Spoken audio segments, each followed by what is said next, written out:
अस्सलाम वालेकुम।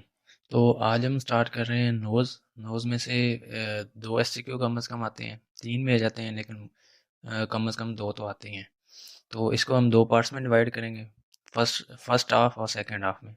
First half जो है वो ढींगरा से जो एनाटमी ऑफ नोज़ से लेकर vasomotor and other forms of non allergic rhinitis तक, यहाँ तक होगा, ये फर्स्ट हाफ में होगा। और सेकंड हाफ में नेज़ल पॉलिप से लेकर नियोप्लाज़्म तक। तो स्टार्ट करते हैं हम एनाटमी ऑफ नोज से। ये just MCQ point of view से है, जो एससीक्यू आया हुआ होगा वो मैं आपको साथ साथ मेंशन करता जाऊंगा। तो स्टार्ट करते हैं एक्सटर्नल नोज। ये पिरामिडल इन शेप है। इसकी फ्रेमवर्क में क्या क्या चीज़ें हैं, बोनी पार्ट है, कार्टिलेजिनस पार्ट है। बोनी पार्ट 2 नेजल बोन से बनता है मिलके, और जो कार्टिलेजिनस पार्ट है उसमें कार्टिलेजेस आ जाती हैं, 4 तरह की होती हैं। अपर लेटरल कार्टिलेजेस जो ऊपर वाला लेटरल बनाती हैं, लोअर लेटरल जिनको एलर कार्टिलेज भी कहते हैं जो सी शेप होती है, सॉरी यू शेप होती है।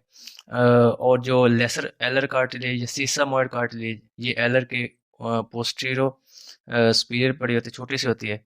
और सेप्टल कार्टिलेज जो दरमियान में सेप्टम बना रही होती है। तो इसमें अगर देखें तो ये जो एलर कार्टिलेज है ये यू शेप होती है जैसे मैंने बताया। और इसका एला और कोलुमेला, कोलुमेला ये मीडियली आके ना जो बना रही होती है कोलुमेला पार्ट, ये बना रही होती है इसका मीडियल क्रस्ट जो है। और जो इसका लेसर एलर कार्टिलेज है, ये एक जब बात याद रखिएगा, हम इसकी आ सकता है कि most of the free margin of nostril is formed of fibrofatty tissue and not the alar cartilage. ये जो मोस्टली जो होता है मार्जिन नॉस्ट्रिल का, वो फाइब्रोफैटी टिश्यू बना रहे होते हैं जो फ्री मार्जिन है, और ये एलर कार्टिलेज नहीं बना रहे होते, ये याद रखिएगा।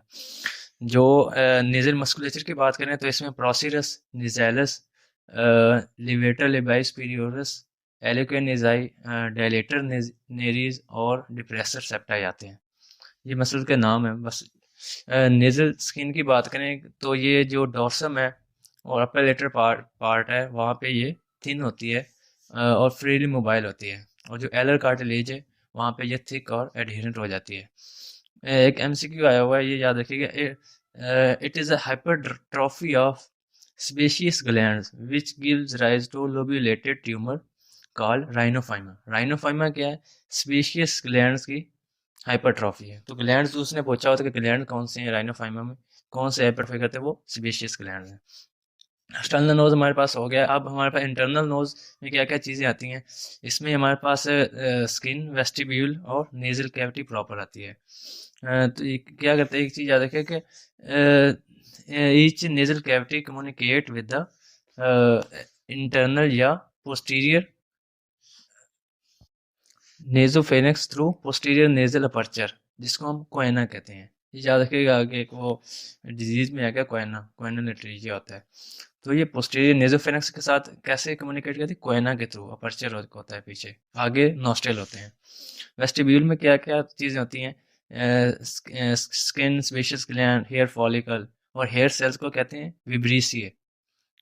और लाइमन नेजाई, जिसको हम नेजल वेल्व भी कहते हैं। नेजल वेल्व क्या होता है? लेटरल और जो सेप्टम के दरमियान जो एंगल बन रहता है उसमें 30 डिग्री होता है। जो नेजल कैविटी प्रॉपर है उसमें हमारे पास लेटरल वॉल आती है और सेप्टम आता है। लेटरल वॉल में को आम लफ्जों में टर्बिनेट्स या कॉन्का कहते हैं। तो ये 4 होते हैं। इंफीरियर से स्टार्ट करते हैं। इंफीरियर टर्बिनेट, हर टर्बिनेट के नीचे रिसेस पड़ी होती है, जो एक स्पेस, डिप्रेस स्पेस होती है। इंफीरियर जो टर्बिनेट होता है वो उभरा हुआ पार्ट होता है। जो इंफीरियर टर्बिनेट है इसके नीचे जो इंफीरियर मीएटस है उसमें नेजो लैक्रिमल डक्ट ओपन होती है। ये एमसीक्यू आ सकता है कि इंफीरियर मीएटस में क्या चीज़ ओपन होती है, तो नेजो लैक्रिमल डक्ट। और इस जहाँ पे ये ओपन हो रही थी वहाँ पे एक म्यूकोजल वेल्व होता है, उसको कहते हैं हैसनर वेल्व। अब मिडिल में टर्बिनेट जो है उसको हम एथमो टर्बिनल भी कहते हैं, क्योंकि ये एथमाइड बोन की एक एक्सटेंशन होती है और ये एस शेप मैनर में पड़ा होता है। मिडल मेटिस जो है उसमें अनसिनेट प्रोसेस होता है। ये uncinate process hook like structure है, running from anterior superior to posterior inferior direction. और ये हाइएटस सेमिलनारिस, एक इसके इन्फीरियर होता है। आगे ये चीज़ है बुल्ला एथमोडेलिस, क्या है? It is an ethmoidal cell situated behind the uncinate process. तो ये याद रखिएगा कि अनसिनेट प्रोसेस के पीछे पड़े होते हैं। एट्रियम क्या होता है? एट्रियम हमारे पास शैलो डिप्रेशन है जो मिडल टर्बिनेट के आगे पड़ी होती है, और ये नेजल वेस्टिब्यूल के ऊपर, मतलब नेजल वेस्टिब्यूल के ऊपर और मिडिल टर्बिनेट के आगे पड़ी थी इसको हम, और ये शैलो डिप्रेशन है, एट्रियम कहते हैं। और एगरनेजाई क्या होता है? ये उससे भी असल में ऊपर होता है, एट्रियम से ऊपर एगरनेजाई। ये एलिवेशन है just anterior to attachment of middle turbinate. आगे हमारे पास हेलर सेल्स क्या होते हैं? Haller cells are the air cell situated in the roof of maxillary sinus. तो ये एमसीक्यू, सारे लाइनें एमसीक्यू आ सकती हैं, तो जो इंपॉर्टेंट है वो मैं आपको साथ साथ बता रहा हूँ। सुपीरियर टर्बिनेट, वो भी एथमो टर्बिनल उसको भी कहते हैं, क्योंकि ये एथमोइड, ये मिडल और सुपीरियर दोनों एथमो टर्बिनल होते हैं। आगे हमारे स्फीनो एथमोइडल रिसेसिव, ये कहाँ पे पड़ा था? It is situated above the superior turbinate, और इसमें स्फीनॉइड साइनस ओपन हो रहा होता है। स्ट्रीम टर्बिनेट भी होता है जो हमारे पास सुपीरियर टर्बिनेट के ऊपर पड़ता है, स्ट्रीम तभी इसे कहते हैं, और इसमें एक नैरो सा मीटस इसके नीचे खुल रहा होता है, पड़ा होता है। इसकी आगे बात करें तो मीडियल वॉल, रूफ और फ्लोर। मीडियल वॉल जो है नेजल कैविटी प्रॉपर की, वो नेजल सेप्टम से बनती है, क्योंकि हमने पहले जो कॉन्का पढ़े वो लेटरल वॉल में थे, अब मीडियल वॉल आ गई। मीडियल वॉल में नेजल सेप्टम बना रहा होता है। रूफ जो है वो नेजल बोन्स बना रही होती हैं, नेजल और स्फीनॉइड और एथमॉइड बोन्स। फ्लोर जो है वो मैक्सिला और पैलेटाइन बना रही होती है। Lining membrane of internal nose. Vestibule है, वहाँ पे स्किन होती है, एयर फॉलिकल, स्पेशियस ग्लैंड्स होते हैं, और ऑल्फैक्टरी रीजन जो है वो हमारे पास अपर 1/3 पार्ट होता है ऑफ लेटर वॉल, इसलिए ऑल्फैक्टरी सबसे ऊपर होता है। उसके नीचे होता है रेस्पिरेटरी रीजन, जो लोअर 2/3 बना रहा होता है नेजल कैविटी का। और जो होता है ऑल्फैक्टरी, वहाँ पे जो म्यूकस मेम्ब्रेन वो पैलर होती है, पैलर इन कलर। और जो रेस्पिरेटरी होता है वो thickest over nasal concha, especially at their ends. तो ये याद रखिएगा। इसमें क्या हाईली वेस्कुलर होता है, इरेक्टाइल टिश्यू होता है, pseudo stratified ciliated columnar epithelium और प्लेंटी ऑफ गॉबलेट सेल होते हैं। नर्व सप्लाई की बात करें तो हमारे पास ऑल्फैक्टरी नर्व जो मेन होती है, जो सेंसरी नर्व है, और जो other common nerve of sensations जो हमारे पास हैं, ऑटोनोमिक नर्व्स हैं ये। ऑल्फैक्टरी नर्व जो होती है ये 12 to 20 नर्व जो होती हैं वो अरेंज होकर वो ऊपर क्रिब्रिफॉर्म प्लेट से ऊपर जाते हैं और फैक्ट्री बल्ब बनाती हैं, वहाँ से फिर और फैक्ट्री ट्रैक और पीछे ब्रेन में चली जाती हैं। These nerve carry sheets of dura arachnoid and pia mater. तो ये क्योंकि एक्सटेंशन ऑफ इसमें तीनों चीज़ें होती हैं, जो जैसा ब्रेन होता है जैसे कवरिंग, ऐसे ही ऑल्फैक्टरी नर्व की भी कवरिंग होती है। तो इसके आगे वो एक डिजीज़ आती है वो मैं बताऊंगा, जिसको हम CSF राइनोरिया या मनिंजाइटिस कहते हैं, तो वो भी इसके डैमेज की वजह से होता है। कॉमन सेंसेशन के नर्व्स कौन सी हैं? एंटीरियर एथमोइडल नर्व्स, स्फीनोपैलेटाइन की ब्रांचेज और इंफ्रा ऑर्बिटल नर्व की ब्रांचेज हैं। ऑटोनोमिक नर्व्स को पैरासिम्पैथेटिक और सिंपैथेटिक होती हैं। तो पैरासिम्पैथेटिक नर्व फाइबर सप्लाई करती हैं nasal glands and nasal secretion को कंट्रोल करती हैं। Parasympathetic control nasal glands and nasal secretion. तो जो भी नेजल स्क्रीशन होती है वो ऑटोनोमिक के अंदर आती है। आगे इसमें जो है कि excessive rhinorrhoea in cases of vasomotor and allergic rhinitis can be controlled by section of vidian nerve. ये नर्व का नाम याद रखना है, वीडियन, VIDIAN, वीडियन नर्व है, जिसको हम अगर एक्सरसाइज कर दें तो हमारे पास जो वेजोमोटर या एलर्जिक रेनाइटिस होता है तो उसको कंट्रोल करें। क्योंकि ये जो पैरासिम्पैथेटिक है सिस्टम वो हमारे पास वैसे ही सिक्रीशन से रिलेटेड है, तो जब हम उसको एक्सरसाइज कर देंगे तो सिक्रीशंस कम हो जाएगी, जिसकी वजह से हमारे पास सिम्टम रिलीफ हो जाएंगे। ब्लड सप्लाई जो है इंटरनल और एक्सटर्नल कैरोटिड आर्टरीज हैं जो ऊपर आ रही होती हैं, उसके आगे ब्रांचेज इनको सप्लाई करती हैं। लिम्फेटिक्स की बात करें तो सब मैंडिबुलर लिम्फ नोड और जुगुलर लिम्फ नोड्स ये हमारे पास हैं। हमारे पास नेक्स्ट चैप्टर जो है फिजियोलॉजी ऑफ नोज है। फिजियोलॉजी में हमने मेनली जो है इनके फंक्शंस देखने हैं, और फंक्शन इनमें क्या होता है, आप याद रख सकते हैं respiration, air conditioning of inspired air, protection of lower airway, और vocal resonance, nasal reflex function and olfaction. 6 total हैं, ये आपने याद रखना है इस चैप्टर में से, ये इंपॉर्टेंट है। तो इसको आप याद रख सकते हैं कि नो रैप से याद रख सकते हैं। और आगे ऑल्फैक्शन, रेस्पिरेशन आगे थोड़ी डिटेल बताता हूँ कि रेस्पिरेशन में जब breathing, nose is the natural pathway for breathing, ये याद रख लें। इंस्पिरेशन और एक्सपिरेशन में जो एयर आती है वो फिर ओस्टिया के थ्रू साइनसेस में भी जाती है, और जो अब अंदर आती है तो वो डायरेक्ट अंदर लंग्स तक जाती है। नेजल साइकिल जो है कंजेशन और डीकंजेशन होती रहती है, और ये वेरी करता है, चेंज होता है हर 2.5 से 4 घंटे में, रिपीट होता है। Air conditioning, nose is aptly called the air conditioner for lungs. Filtration और प्योरिफिकेशन कैसे करता है कि ये 0.5 माइक्रोमीटर से अगर कोई पार्टिकल छोटा है तो वो पास कर सकता है लंग्स तक, लेकिन अगर 0.5 माइक्रोमीटर से बड़ा है तो या तो वो हेयर सेल्स, हेयर में हेयर्स में जो अंदर लगे होते हैं उनमें ट्रैप हो जाएगा, या म्यूकस मेम्ब्रेन में ट्रैप हो जाएगा, जो म्यूकस ऊपर पड़ा होता है। टेम्परेचर कैसे कंट्रोल करता है, रेडिएटर मैकेनिज्म के थ्रू। ह्यूमिडिफिकेशन करता है अप टू 75% या इससे भी ज़्यादा।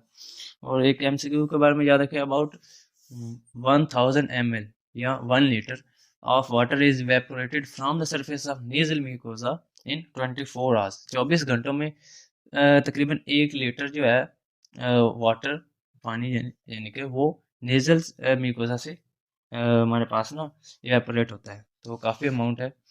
Eight 50% relative humidity ciliary function stops in 8 to 10 minutes, इसलिए ये ह्यूमिडिटी 75% या उससे ज़्यादा रखता है नोज।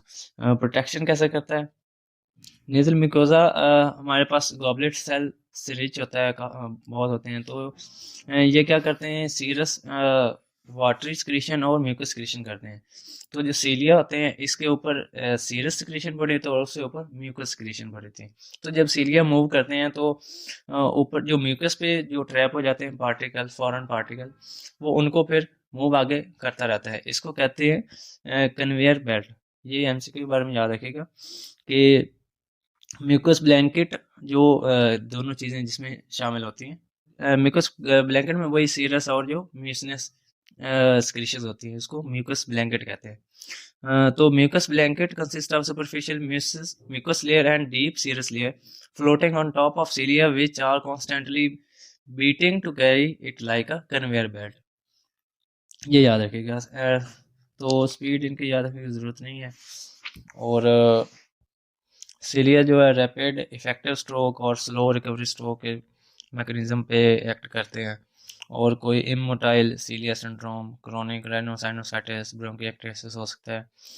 इसमें क्या क्या चीज़ें, एंजाइम्स और इम्यूनोग्लोबुलिन्स होते हैं नेजल सिक्रीशन में, जिस तरह मीरामिडेज, लाइसोजाइम भी कहते हैं इसे, आईजीए, आईजीई, इंटरफेरॉन। और पीएच जो है नेजल सिक्रीशन की इज कांस्टेंट होती है, जो 7 होती है। वोकल रेजोनेंस करवाते हैं, नेजल रिफ्लेक्सेस, जिस तरह कोई भी अगर स्मेल आ जाए, कोई अच्छी फूड की खुशबू आ जाए तो उसके साथ सलाइवा और गैस्ट्रिक जूस की सिक्रीशन भी स्टार्ट हो जाती है। और इसी तरह irritation of nasal mucosa, sneezing उससे हो जाती है। और ऑल्फैक्शन जो है, ऑल्फैक्शन फैक्ट्री पाथवे है, उससे हमारे पास क्या और फाइबर्स होती हैं इसके, और फैक्ट्री नर्व होती है, वो क्रिबिफॉर्म प्लेट से उसके फाइबर ऊपर जाते हैं और फैक्ट्री बल्ब बनाते हैं, और फैक्ट्री ट्रैक बनता है। वो फिर जाके मिडलॉयड न्यूक्लियस में और फिर ऑटोनॉमिक नर्वस सिस्टम से रिलेटेड होता है हाइपोथैलेमस के लेवल पे। डिसऑर्डर्स ऑफ स्मेल क्या हो सकती हैं, anosmia, total loss of smell, hyposmia मतलब डिक्रीज या partial loss of smell, parosmia, perversion of smell मतलब स्मेल कुछ और होगी और बंदे को फील कुछ और होगी, इसको कहते हैं पैराओस्मिया। तो इसके साथ हमारा दूसरा फिजियोलॉजी ऑफ नोज ये कंप्लीट होता है।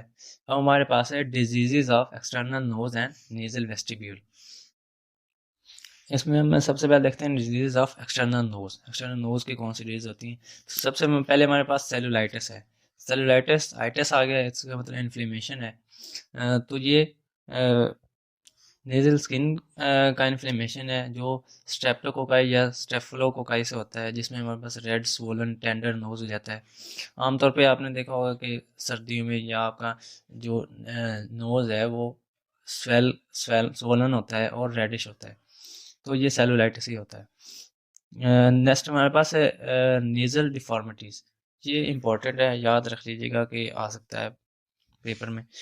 नेजल डिफॉर्मिटी में हमारे पास सैडल नोज होता है, हम नोज क्रूक्ड या डेविएटेड नोज होता है।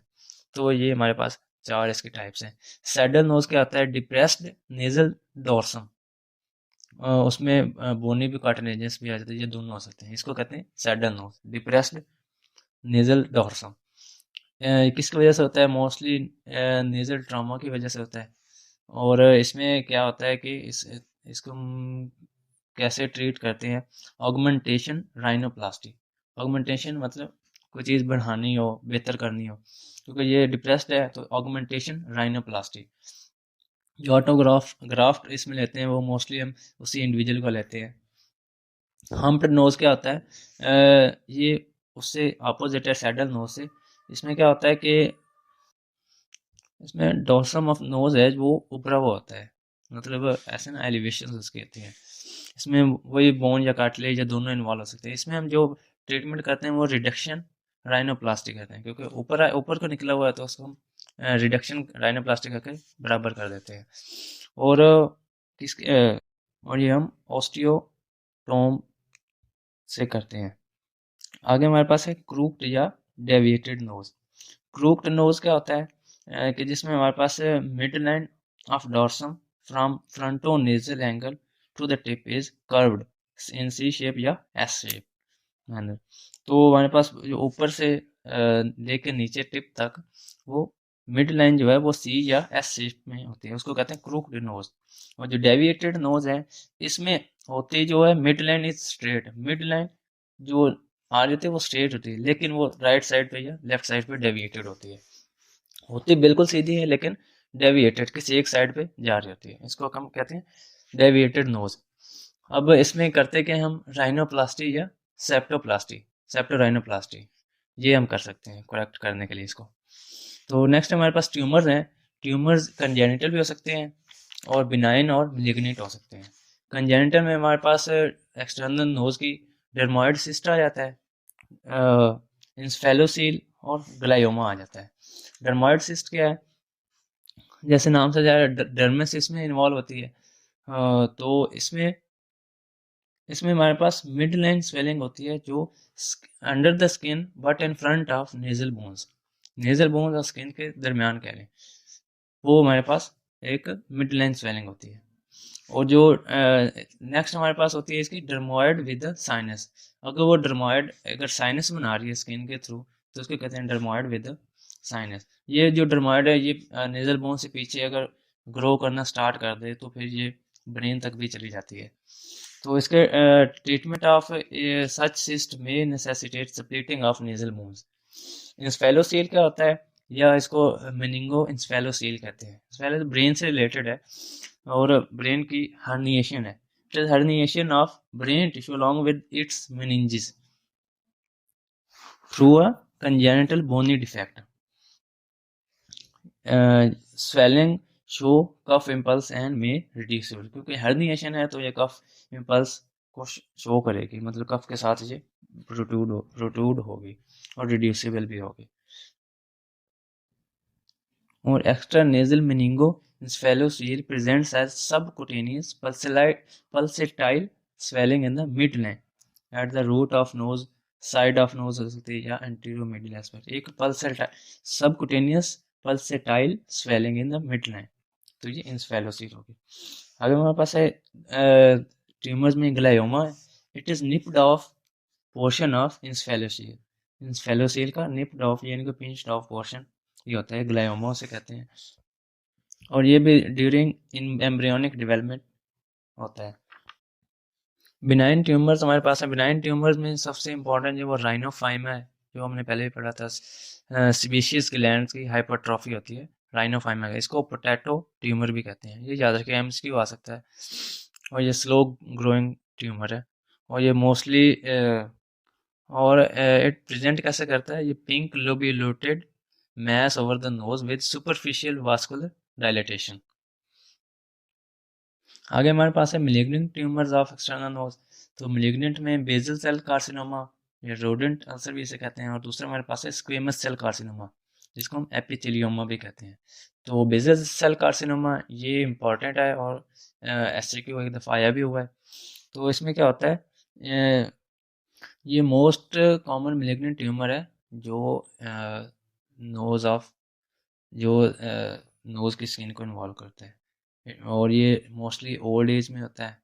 मेल फीमेल दोनों को अफेक्ट बराबर करता है।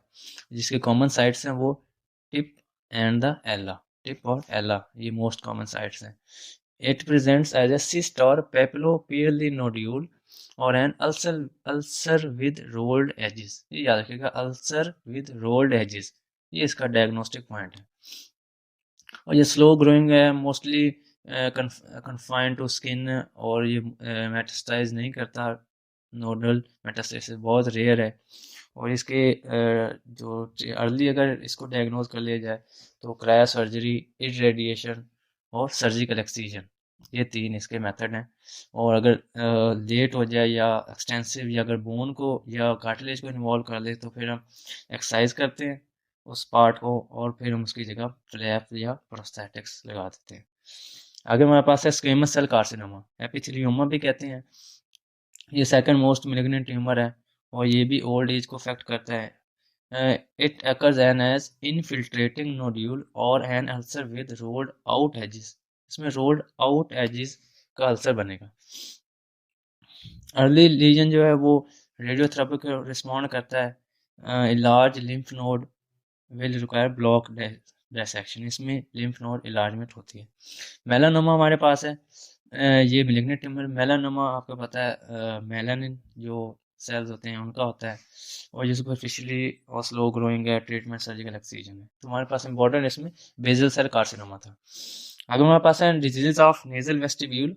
नेजल वेस्टिब्यूल में फ्रंकल्स या बॉयल, इसका क्वेश्चन आया हुआ, ये लाजमी याद रखें। फ्रंकल्स क्या होते हैं, या बॉयल, BOIL, बॉयल भी इसे कहते हैं। इसके बॉयल के नाम से या कहते हैं व्हाट इज बॉयल, क्योंकि वो मोस्टली फ्रंकल्स का नाम या तो बॉयल का बोल जाता होता है, तो वो पूछते ही बॉयल है, तो बॉयल याद रखना है आपने। It is an acute infection of the hair follicle by Staphylococcus aureus, staph aureus भी कह रहे हैं। तो ये एक्यूट इन्फेक्शन है हेयर फॉलिकल्स का by staph aureus. Trauma mostly इसका कॉज है नोज या प्लकिंग से। मोस्टली जो रीजन ये स्मॉल आता है और पेनफुल होता है, टेंडर होता है। तो ये इनका इसका जो इन्फ्लेमेशन है वो नेजल टिप में भी जा सकता है, स्किन में भी, और स्किन में जाके ये हमारे पास सेल्यूलाइटिस करवा सकता है। ये फ्रंकल रप्चर भी कर सकता है नेजल वेस्टिब्यूल में। और इसका ट्रीटमेंट में हमारे पास वार्म कंप्रेसिस, एनाल्जेसिक्स, एंटीबायोटिक्स, क्योंकि ये एंटी बैक्टीरियल इन्फेक्शन की वजह से है। और इसके साथ जो फ्रंकल ऑफ नोज वो सेल्यूलाइटिस और अपर लिप और सेप्टल एब्सिस भी करवा सकता है। अगर हमारे पास है वेस्टिबुलाइटिस, वेस्टिब्यूल का इन्फेक्शन है। It is diffuse dermatitis of nasal vestibule. ये मोस्टली हम अपनी डे टू डे लाइफ में हमारे पास इनकाउंटर करते हैं, ये बाज को हुआ होता है तो हम देखते हैं वेस्टिबुलाइटिस। ये डर्माटाइटिस है नेजल वेस्टिब्यूल का। नेजल डिस्चार्ज इसमें होता है। नेजल डिस्चार्ज अगर उसको मतलब वो क्लियर करने के लिए हैंडकरचीफ का इस्तेमाल करो, उसकी वजह से ट्रॉमा हो जाता है, जिस वजह से स्टेफ ऑरियस वो एंटर हो जाता है और ये कॉज करवा देता है। एक्यूट फॉर्म में vestibular skin red swollen tender होती है, क्रोनिक फॉर्म में induration of vestibular skin वे पेनफुल फिशर और क्रस्टिंग हो जाती है। इसमें हमारे पास क्या होता है कि ट्रीटमेंट में हमारे पास उसको क्लीन कर देना होता है, नेजल वेस्टिब्यूल को क्रस्ट और उसको रिमूव कर देना होता है। जो सोक करना होता है एप्लीकेटर, कॉटन एप्लीकेटर को हाइड्रोजन पर ऑक्साइड, ये याद रखिएगा एमसी का, हाइड्रोजन पर ऑक्साइड में सोक करके उसको फिर ऊपर लगाना होता है। और एंटीबायोटिक स्टेरॉइड ऑइंटमेंट इस्तेमाल करना है। Attention should be paid to cause of nasal discharge, कि कॉज क्या है जिसकी वजह से नेजल डिस्चार्ज हो रहा है। आगे हमारे पास है स्टीनोसिस एंड एट्रीशिया ऑफ नेरीज। तो स्टीनोसिस या एट्रीशिया ऑफ नेरीज के कॉजेज में एक्सीडेंटल और सर्जिकल ट्रॉमा, ये याद रखिएगा, एक्सीडेंटल या सर्जिकल ट्रॉमा, जिसकी वजह से वेब फॉर्मेशन हो जाती है और पैलेस्टीनोसिस होती है और बाद में एट्रिशिया भी हो सकता है। एक तो ये एक्सीडेंटल और सर्जिकल ट्रॉमा हो सकता है। यंग्स ऑपरेशन में हम डेलिबरेटरी क्लोज कर देते हैं नेल्स को 6 माह के लिए तकरीबन। और destructive inflammatory lesion of nose, उसमें भी हो सकता है। स्मॉल पॉक्स मेजर काज रहा है अब से कुछ अर्सा पहले तक, इसके नेजल एट्रिशिया का या स्टेनोसिस का। ट्यूमर्स हमारे पास कौन से हैं? नेजो एल्वियोलर सिस्ट, पेपिलोमा या वार्ट, और स्केमस सेल कार्सिनोमा, ये वेस्टिब्यूल के ट्यूमर्स हैं। नेजो एल्वियोलर स्मूथ बल्ज के तौर पे प्रेजेंट करता है और एक्सरसाइज बाय सब लेबियल अप्रोच के थ्रू ये एक्सरसाइज को करते हैं। पेपिलोमा या वार्ट है, ये पेडुंकुलेटर जैसे साइल हो सकता है। स्क्वेमस सेल कार्सिनोमा, ये in the lateral wall of vestibule से राइज करता है और can metastasize to parotid and submandibular lymph nodes. Treatment इसका भी एक्ससीजन या इरेडिएशन है। नेक्स्ट हमारे पास टॉपिक है nasal septum and its diseases. Important chapter है, इसमें से मोस्टली ऐसे क्यों आ जाता होता है, तो इसको आपने ध्यान से करना है। इसके आगे टेक्निक्स इसके साथ भी हैं, सेप्टोप्लास्टी है और एसएमआर, वो उसमें से मिला के इसमें से एक क्वेश्चन आ जाता होता है। एनाटॉमी इसकी क्या है? नेजल सेप्टम के 3 पार्ट्स होते हैं, columellar septum, membranous septum and septum proper. Columellar septum ये medial crura of alar cartilages मिल के बनाते हैं।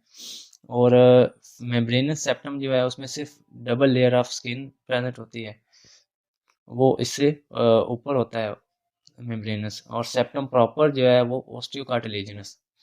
उसमें क्या क्या चीज़ें शामिल होती हैं सेप्टम प्रॉपर में? Perpendicular plate of ethmoid bone, vomer and large septal cartilage.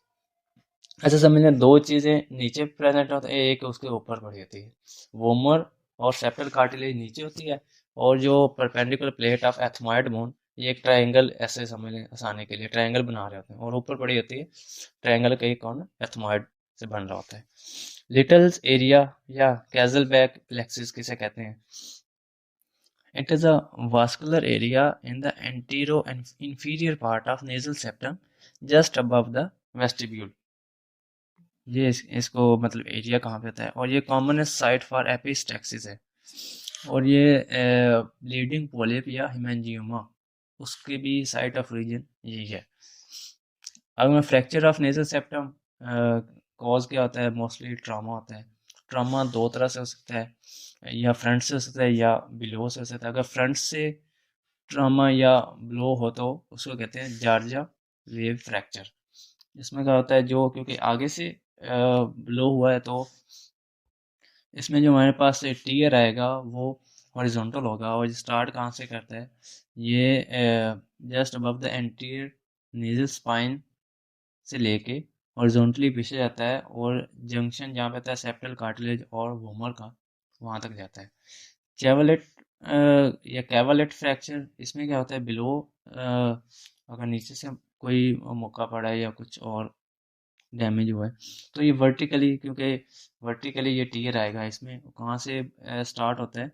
Anterior nasal spine से upward to the junction of bony and cartilaginous dorsum of nose, जहाँ से बोन और कार्टिलेज दोनों आपस में मिल रहे होते हैं जंक्शन पे। ट्रीटमेंट इसका क्या है? अर्ली रिकग्निशन और ट्रीटमेंट और नेजल पैकिंग सोचेस वगैरह। कॉम्प्लिकेशन में डेविएशन ऑफ कार्टिलेजिनस नोज हो सकती है मोस्टली। डीएनएस, जो हमारे पास इसमें main topic DNS, deviated nasal septum.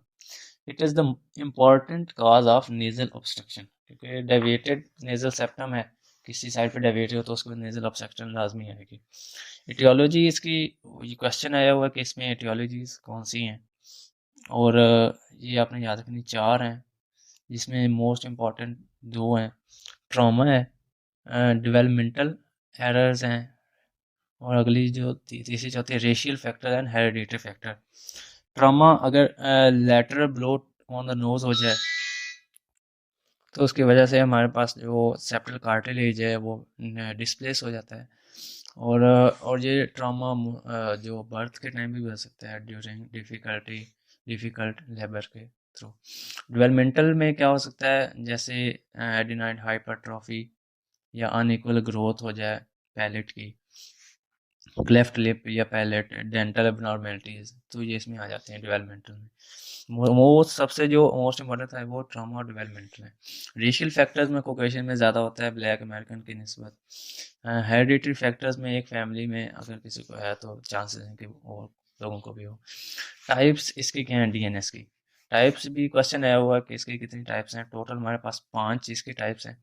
Anterior dislocation, C shape deformity, S-shaped deformity, spurs and thickening. Anterior dislocation में कहता है septal cartilage may be dislocated into one of the nasal chambers. किसी एक right या left side पे anterior dislocation हो सकती है सेप्टल कार्टिलेज की। और ये पता चलता है जब हम पेशेंट को कहते हैं कि ऊपर को देखें और हम इन्फीरियर व्यू उसका देखते हैं, इन्फीरियर साइड से देख लेते हैं। सी शेप, जाहिर बात सी शेप होगा। और तो अगर सी शेप है किसी साइड पे बना हुआ है तो कंपनसेटरी हाइपरट्रॉफी जाती है टर्बिनेट्स की, जो हमारे पास वाइटर साइड हमारे पास बचती है। एस शेप में क्या होता है, इसकी वजह से मोस्टली बाइलेटरल नेजल ऑब्स्ट्रक्शन रहता है, क्योंकि एस बना होता है और दोनों साइड पे ऑब्स्ट्रक्शन हो जाती है। स्पर्स क्या होता है, शेल्फ लाइक प्रोजेक्शन होती है जो जंक्शन बोन और कार्टिलेज के जंक्शन पे मोस्टली प्रेजेंट होती है। इसकी वजह से हेडेक और रिपीटेड एपिस्टैक्सिस भी हो सकता है, क्योंकि वो साथ वाले लेटरल वॉल म्यूकोसा को कॉन्स्टेंटली उसको डिस्ट्रॉय या डैमेज कर रहा है। थिकनिंग किस वजह से होती है, ड्यू टू ऑर्गेनाइज्ड हीमाटोमा और overriding of dislocated septal fragments. इसकी वजह से सेप्टल हाइपरट्रॉफी हो जाती है। तो हमारे पास 5 इसके टाइप्स हैं। अगर हमारे पास है क्लिनिकल फीचर्स, डायग्नोसिस का एक क्वेश्चन है, वो इसमें ऐसा लिखा नहीं हुआ, तो इसमें हम डायग्नोसिस कैसे करते हैं डीएनएस का। तो जो मेन पॉइंट्स हमारे पास होते हैं, हिस्ट्री ले लेते हैं, एग्जामिनेशन करते हैं, एक्सरे करवा लेते हैं। एक्सरे में जो उसने पूछा होता है व्यू कौन सा हम देखते हैं, तो वाटर्स व्यू, उसके वो याद रखिए वाटर्स व्यू होता है। आगे मेरे पास क्लिनिकल फीचर्स हैं। क्लिनिकल फीचर्स ये याद रखिएगा, क्वेश्चन ही है वो ऐसे। Nasal obstruction, headache, sinusitis, epistaxis, anosmia, external deformity, middle ear infection, ये हो सकते हैं। तो नेजल ऑब्स्ट्रक्शन में यूनिलेटरल बायलेटरल भी हो सकती है। High septal deviation cause nasal obstruction more than lower, जो ऊपर वाले होते हैं वो ज़्यादा ऑब्स्ट्रक्शन करते हैं। वेस्टिबुलर नेजल वेल्व पे हो सकता है, एटिक पे हो सकता है, टर्बिनल या कोएनल पार्ट में था। कॉटल टेस्ट क्या होता है, ये it is used in nasal obstruction due to abnormality of nasal valve. अगर नेजल वेल्व की एबनॉर्मेलिटी उसको चेक करते हैं कॉटल टेस्ट में। इसमें हम क्या कहते हैं कि जो हमारे पास चीक होता है उसको हम लेटरली मूव करते हैं पकड़ के, तो जिसकी वजह से उसका वेल्व जो वो ओपन हो जाता है और हमारे पास जो ब्रीदिंग वो नॉर्मल होना स्टार्ट हो जाती है, तो उसको कहते हैं कॉटल टेस्ट। हेडिक वो मोस्टली स्पर्स में होती है, प्रेशर हेडिक होती है। साइनोसाइटिस हो सकता है क्योंकि वो ऑब्स्ट्रक्ट कर देता है मोस्टली ओस्टिया को, और पुअर वेंटिलेशन ऑफ साइनसेस की वजह से साइनोसाइटिस होता है। एपिस्टैक्सिस जब वो drying effect of air currents होता है तो उसकी वजह से एक रस्ट बन जाते हैं, जब वो रिमूव होते हैं तो ब्लीडिंग होती है। Anosmia failure of inspired air to reach the olfactory region. External deformity में बोनी या कार्टिलेजिनस दोनों हो सकती हैं। मिडल ईयर इन्फेक्शन भी इससे हो सकता है। अगर हमारे पास है इसका ट्रीटमेंट, तो इस चीज़ याद रखिएगा, अगर जो पहले सिम्टम्स बताए हैं मैंने, तकरीबन वो 7 थे, जैसे नेजल ऑब्स्ट्रक्शन, एपिस्टैक्सिस, हेडेक, ये वो चीज़ें थी।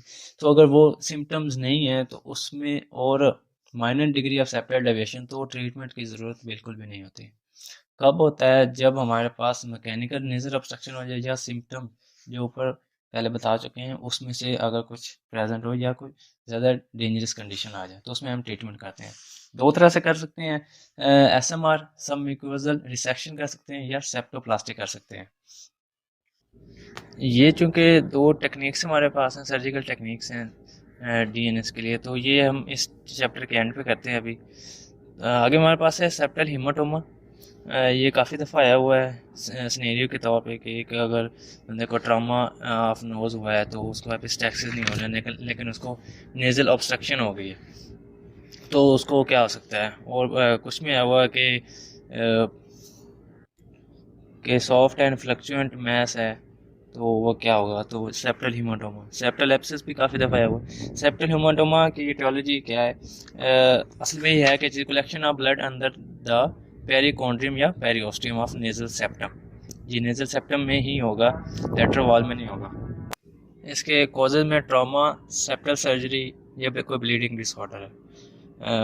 क्लिनिकल फीचर्स में बायलैटरल नेजल ऑब्स्ट्रक्शन होगी, फ्रंटल हेडेक हो सकता है, sense of pressure over the nasal bridge, smooth round swelling जो सॉफ्ट एंड फ्लक्चुएंट हो सकती है।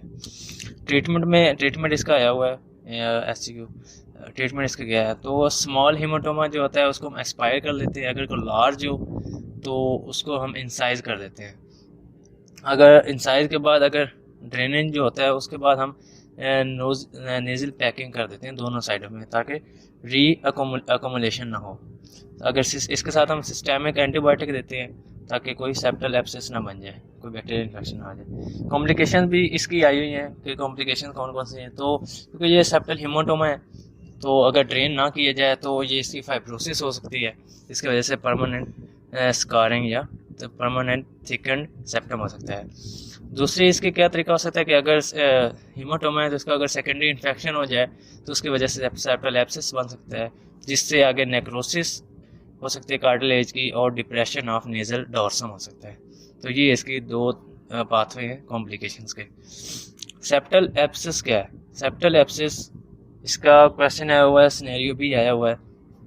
हेमाटोमा एब्सेस को कैसे डिफरेंशिएट डायग्नोसिस से कैसे पिक करना है कि इसमें हम मोस्टली फीवर होता है और इसके साथ जो होते हैं skin over the knows red और सोलन होती है। ये भी बायलैटरल नेजल ऑब्स्ट्रक्शन करता है। तो ये एक तो फीवर होगा, दूसरा पेन होगी। ये दो चीज़ें इसमें लाजमी होती हैं। कॉज की बात करें तो ये मोस्टली सेकेंडरी इन्फेक्शन अगर हो जाए हेमाटोमा से, जैसे मैंने हमने ऊपर देखा, उसकी वजह से हो सकता है, या फ्रंकल की वजह से हो सकता है। टाइफाइड, मीजल्स भी इसके कॉज में आते हैं। क्लिनिकल फीचर्स में सीवियर बायलैटरल नेजल ऑब्स्ट्रक्शन होगी, pain and tenderness over the bridge of nose, ये याद रखिएगा। फीवर हो सकता है, चिल्स हो सकते हैं, frontal headache, skin over the knows वो रेड और स्वोलन होगी, टेंडर भी होगा। मतलब इन्फ्लेमेशन के सारे साइंस आते हैं क्योंकि ये बैक्टीरियल इन्फेक्शन की वजह से होता है, एब्सेस बनता है। Fluctuation can be elicited in this swelling, submandibular lymph node में भी इनलार्ज और टेंडर हो सकते हैं। और इसका ट्रीटमेंट भी आया हुआ है। ट्रीटमेंट क्या है? Abscess should be drained as possible, जितनी जल्दी हो सके उसको ड्रेन कर लिया जाए। इंसिजन लगा दी जाती है, जिस तरह वो अगर लार्ज हिमाटोमा हो उसी तरह का मिलता जुलता है। जो मोस्ट डिपेंडेंट पार्ट हो सक्शन कर ली जाती है। सिस्टेमिक एंटीबायोटिक जब दे दी जाती है कम से कम 10 दिन तक। कॉम्प्लिकेशंस में इसकी क्या हो सकती है? क्योंकि एब्सेस बन गया उसके आगे नेक्रोसिस हो सकती है in the supra tip area, जिसकी वजह से हमें ऑगमेंटेशन राइनोप्लास्टी करनी पड़ जाती है। सेप्टल परफोरेशन हो सकती है, मेनिंजाइटिस हो सकता है, और कैवर्नस साइनस थ्रोम्बोसिस हो सकता है। आगे हमारे पास है परफोरेशन ऑफ नेजल सेप्टम। इसमें से क्वेश्चन तो नहीं है वो, लेकिन ये है कि आगे का इसकी कॉम्प्लिकेशन वही एब्सेस और हेमाटोमा की हैं। ट्रॉमेटिक परफोरेशन हो सकती है, पैथोलॉजिकल हो सकती है, ड्रग्स या केमिकल से हो सकती है, और इडियोपैथिक। 4 इसके कॉजेज हैं। ट्रॉमेटिक मोस्ट कॉमन कॉज है सेप्टल परफोरेशन की। आगे जो है हमारे पास क्लिनिकल फीचर्स, उसमें क्या आएगा कि small anti perforation cause whistling sound during inspiration and expiration, whistling sound आती है। और जो हमारे पास लार्ज होते हैं उसमें क्रस्टिंग हो जाती है और स्पीड एपिस्टैक्सिस हमारे पास देखने को मिलती है। ट्रीटमेंट इसका क्या है कि सबसे पहले हमने, क्योंकि इसके 4 कॉजेज हैं, परफोरेशन डायरेक्ट तो नहीं होती किसी न किसी वजह से, तो सबसे पहले हमने कॉज को ढूंढना है, कॉज कौन सा है। उसके लिए हम बायोप्सी कर सकते हैं। अगर स्मॉल परफोरेशन हो तो उसके लिए हम प्लास्टिक फ्लैप्स लगा देते हैं। अगर लार्ज हो तो क्रस्ट ना बने उसको हम अल्कलाइन नेजल डूशेस देते हैं, और एप्लीकेशन ऑफ ब्लेंड ऑइंटमेंट। बाज़ औक़ात हमें थिन सिलास्टिक बटन, ये अब पिक्चर में बना हुआ है बुक में, सिलास्टिक बटन हम लगा देते हैं। ये एमसीक्यू आ सकता होता है। तो ये हमारा डीएनएस कंप्लीट होता है। एक क्वेश्चन आया हुआ था नेजल ट्रामा की कॉम्प्लिकेशन करते हैं। अब ट्रामा हुआ है, एक तो नेजल हिमाटोमा बन सकता है, सेप्टल हिमाटोमा, सेप्टल एब्सेस बन सकती है, उसके साथ सेप्टल परफोरेशन उसकी हो सकती है, सीक्वेंस में डिफॉर्मिटी हो सकती है। अब इसके साथ हम करते हैं, क्योंकि हमारे पास रह गई हैं इसकी जो टेक्निक्स हैं, सब SMR, submucous resection of nasal septum. ये कब कब करनी होती है मोस्टली, क्योंकि ये दोनों सेप्टोप्लास्टी और SMR दोनों सेप्टल डेविएशन के लिए टेक्निक्स हैं।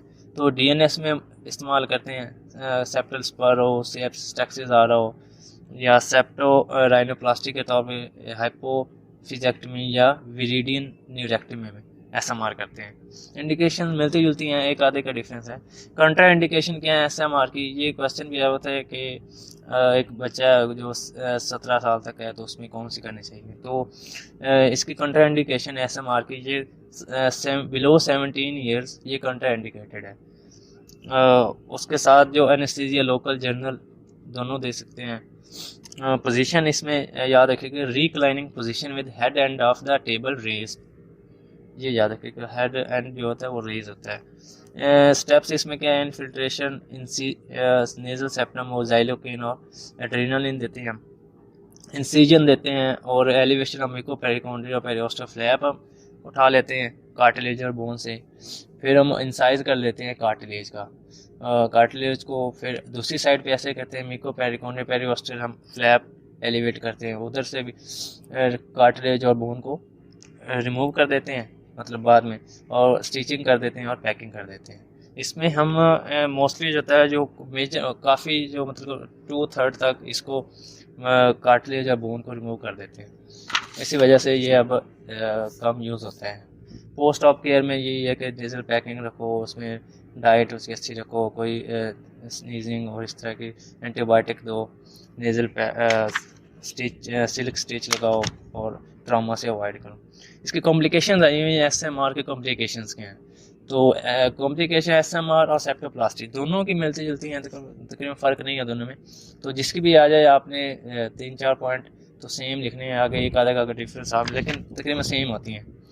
सबसे पहले तो हमारे पास ब्लीडिंग, कोई भी सर्जिकल प्रोसीजर ब्लीडिंग आएगी।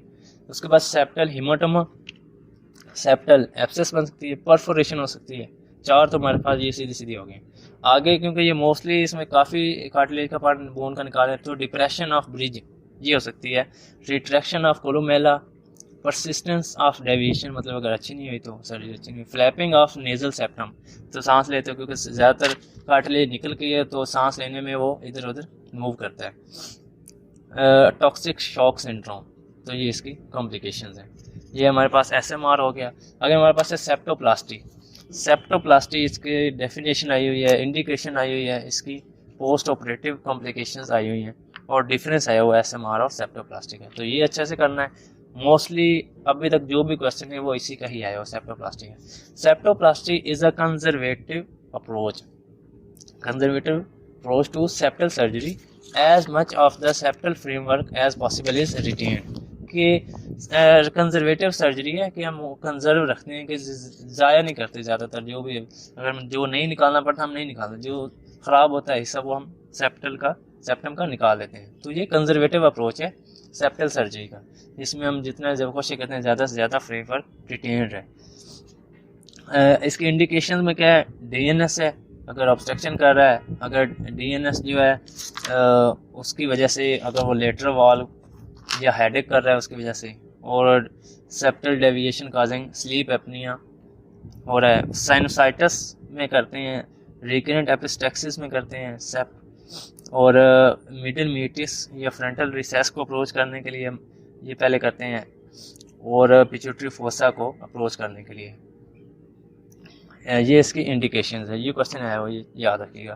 कंट्रा इंडिकेशंस इसकी तकरीबन मिलती है, हाइपरटेंशन, ब्लीडिंग डिसऑर्डर, और इसमें डायबिटीज़ है। एनेस्थीसिया लोकल या जनरल दोनों देते हैं, वो कंडीशन पर डिपेंड करता है।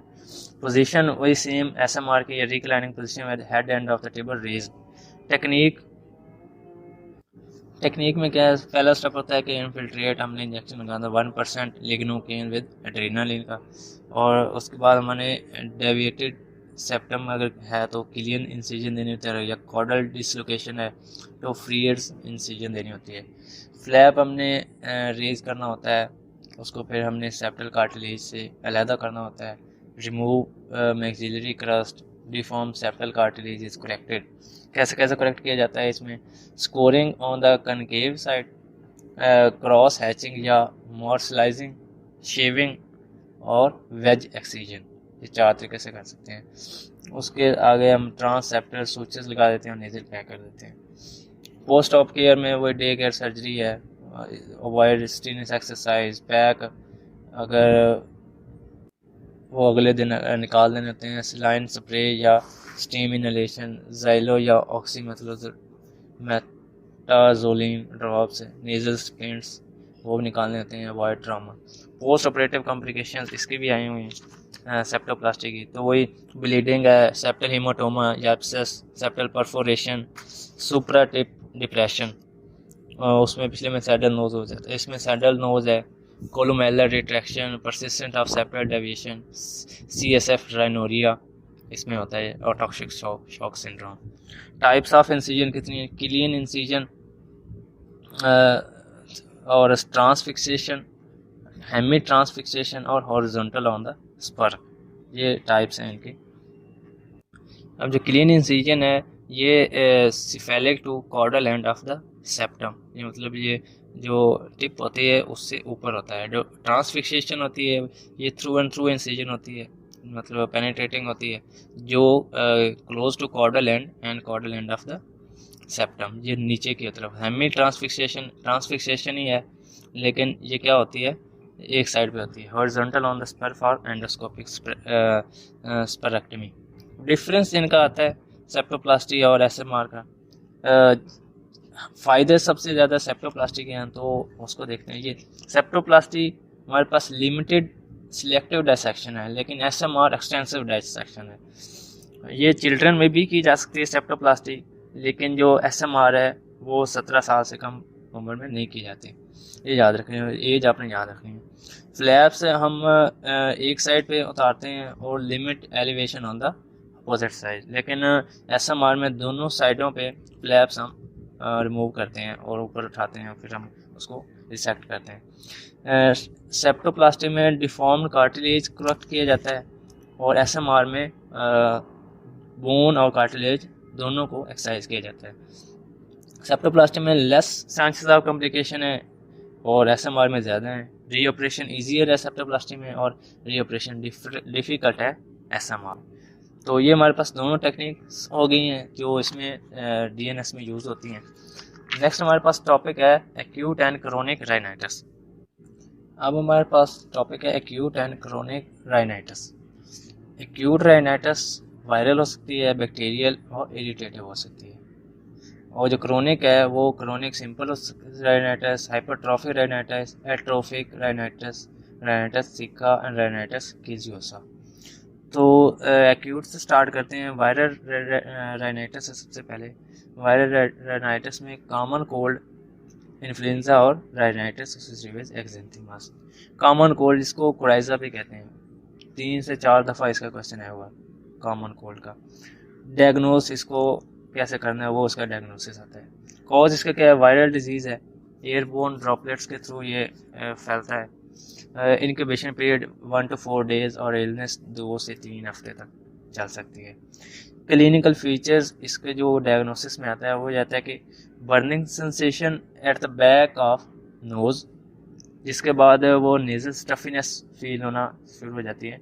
राइनोरिया होता है, स्नीजिंग और लो ग्रेड फीवर होती है, और वाटरी डिस्चार्ज जो बाद में म्यूकोपुरुलेंट हो जाता है सेकेंडरी इन्फेक्शन की वजह से। तो इसमें कुछ चीज़ें भी दे देता है।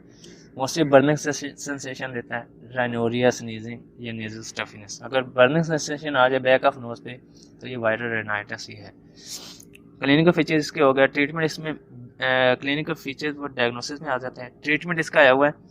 ट्रीटमेंट में मतलब माइल्ड सा ही है, तो इसमें bed rest, plenty of food, fluids जो है वो इस्तेमाल करनी है, anti histamine, nasal decongestant, analgesics इस्तेमाल कर सकते हैं पेन की वजह से, एंटीबायोटिक्स अगर सेकेंडरी इन्फेक्शन हो जाए तो। कॉम्प्लिकेशन में वैसे ये सेल्फ लिमिटिंग ही है, लेकिन ये 2-3 हफ्ते में स्पॉन्टेनियसली रिजॉल्व हो जाता है।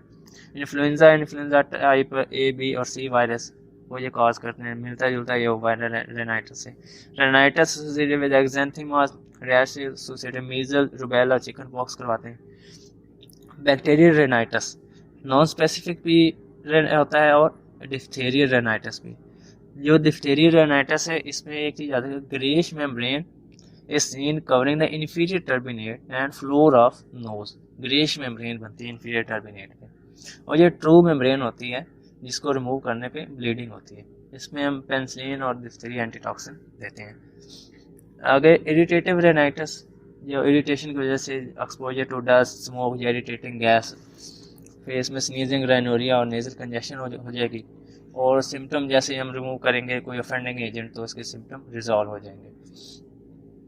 आगे हमारे पास क्रोनिक राइनाइटिस। सबसे पहले क्रोनिक सिंपल राइनाइटिस, कोई भी अगर क्रोनिक इन्फेक्शन है, क्रोनिक इरिटेशन है, नेजल ऑब्स्ट्रक्शन है, या वेजोमोटर राइनाइटिस या मेटाबॉलिक फैक्टर्स कोई हैं, तो उसकी वजह से ये सिंपल क्रोनिक राइनाइटिस हो सकता है। पैथोलॉजी क्या है, ये अर्ली स्टेज है हाइपरट्रॉफिक राइनाइटिस की, इसके बाद हाइपरट्रॉफिक राइनाइटिस हो जाता है। इसमें इंक्रीज इन गॉबलेट सेल हो जाते हैं और स्वोलन टर्बिनेट्स हो जाते हैं। ये याद रखिएगा, सिंपल में स्वोलन, सिंपल क्रोनिक में स्वोलन टर्बिनेट्स।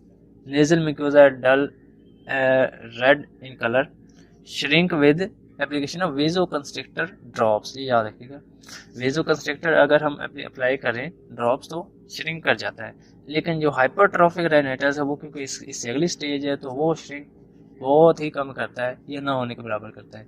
तो ये इनमें डिफरेंशिएटिंग पॉइंट भी है क्रोनिक, सिंपल क्रोनिक में और हाइपरट्रॉफिक में। आगे इसको ट्रीट कैसे करते हैं, नेजल इरिगेशन, डीकंजेस्टेंट दे दें, एंटीबायोटिक दे दें, और ट्रीट द कॉज क्या है। हाइपरट्रॉफिक राइनाइटिस क्या है, हाइपरट्रॉफिक ये क्वेश्चन आया हुआ है, ये ध्यान से कीजिएगा। It is thickening of mucosa, submucosa, seromucinous gland, periosteum and bone. Changes are more marked on turbinates में ज़्यादा चेंजेस मिलते हैं हमें। टियोलॉजी क्या है, recurrent nasal infection, chronic sinusitis हो गया या क्रोनिक राइनाइटिस है।